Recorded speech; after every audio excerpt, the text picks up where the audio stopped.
Mm, Hoy vamos a hablar de algo importante, el juicio. ¿A quién juzgamos? ¿Y por qué juzgamos? Juzgamos a quien arriesga y a quien se expone. ¿Sí? Se expone a la burla, se expone a la crítica. Por ejemplo, yo conozco youtubers que yo los conocí cuando tenían 100 seguidores y hoy tienen 1,5 millones de seguidores y viven de eso. ¿Sí? Al principio la gente se burlaba, estoy hablando de un youtuber mexicano que recoge cosas en California. Hay otro youtuber colombiano, ¿sí?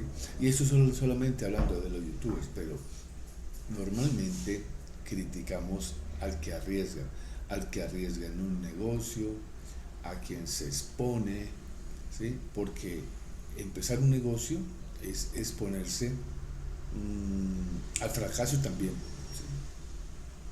Pero cuando fracasamos o cuando se fracasa, la gente asume la bola, claro, mire, eso le quedó grande. Pero normalmente la gente que tiene éxito asume esos riesgos con conciencia. Es como si podemos decir, bueno, yo vivo en Colombia criticamos mucho al empresario y pues algunos tendrán razón y otros no, pero yo fui empleado durante casi 30 años, ¿sí? Desde el 2012 estoy independiente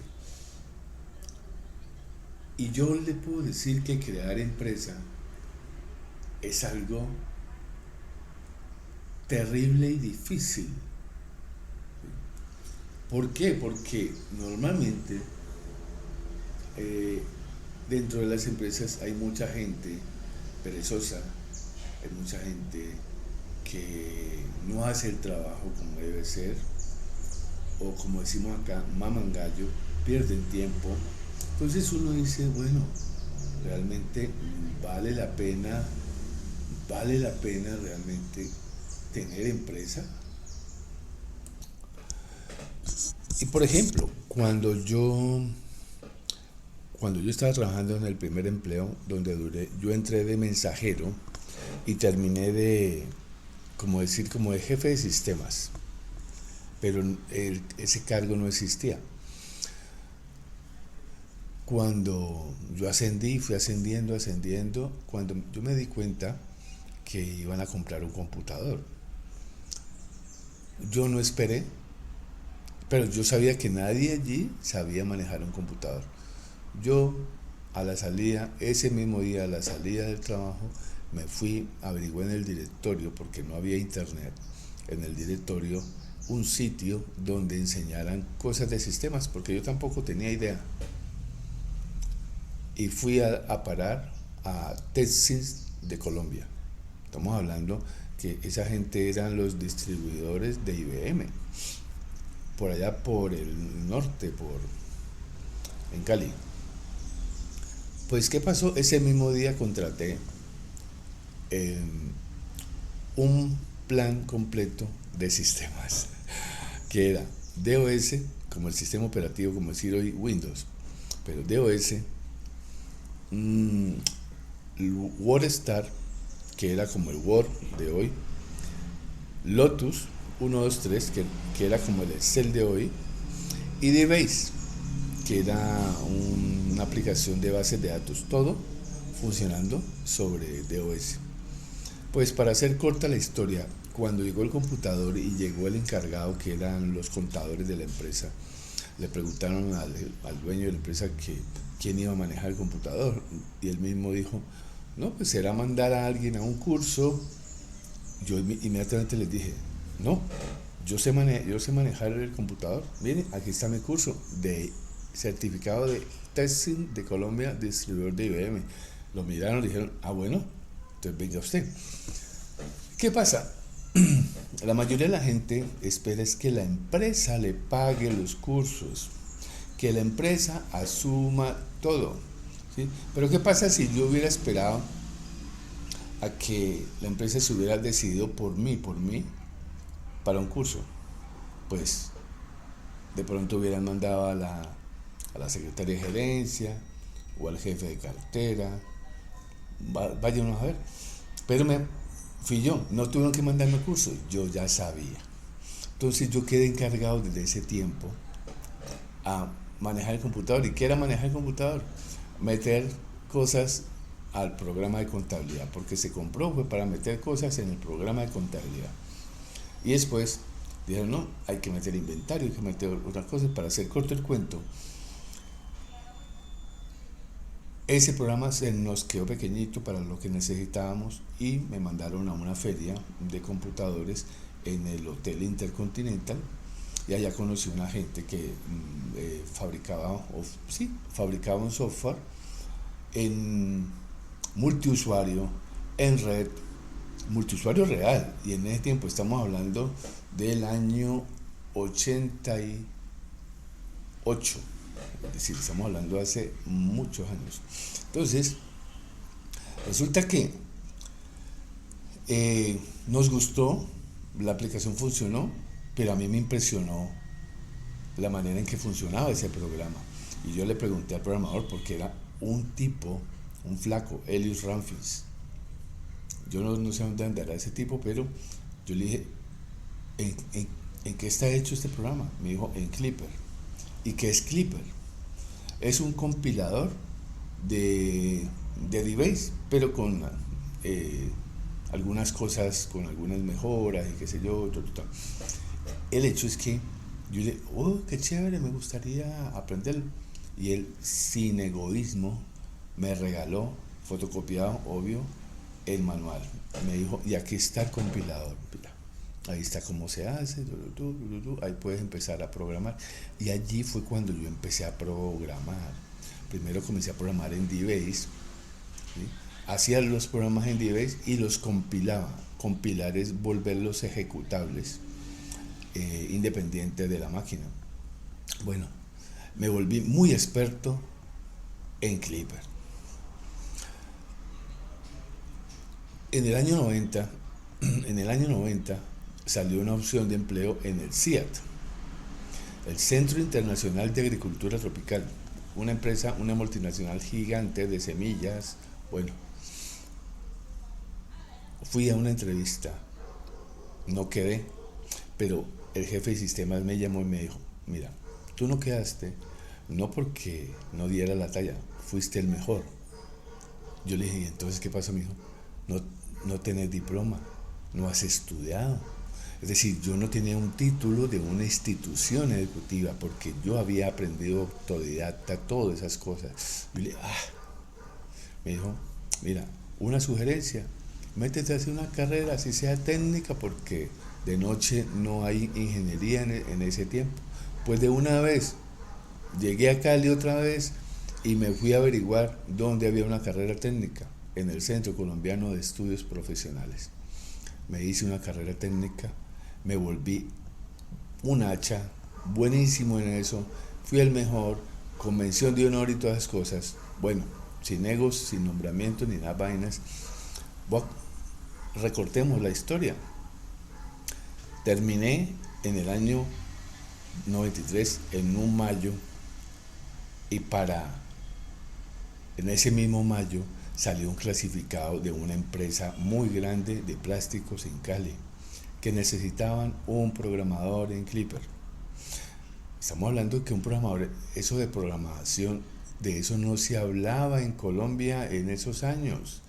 Eso era algo rarísimo que no lo hacía nadie. Es decir, que yo estaba en un nicho que era mío.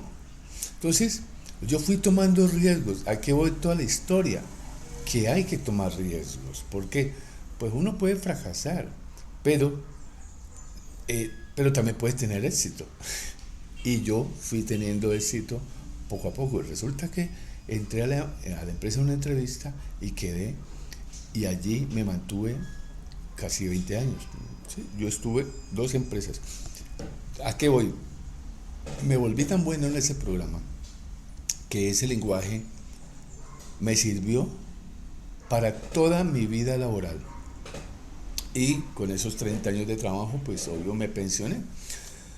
El tema es que tú debes ser muy bueno en lo que hagas.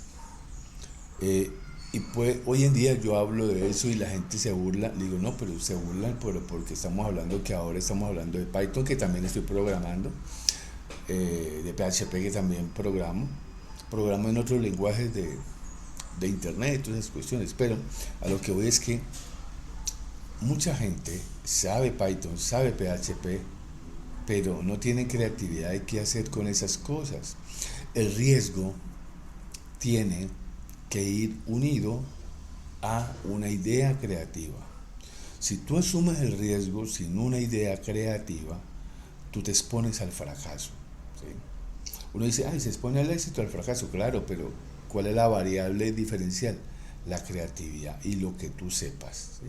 Porque conmigo en la segunda empresa se postularon 6 personas más, creo que eran buenas, pero quizás a mí me dijeron, usted, mire, tenemos este computador, ahí hay un montón de programas, usted puede leer qué es lo que hay. De una vez ese mismo día me senté y mire, le digo, sí, claro, aquí hay y de una vez. Eso es probando con todo, es decir, eso no es alardear, como hoy en día que todo el mundo se pone unos títulos rimbombantes.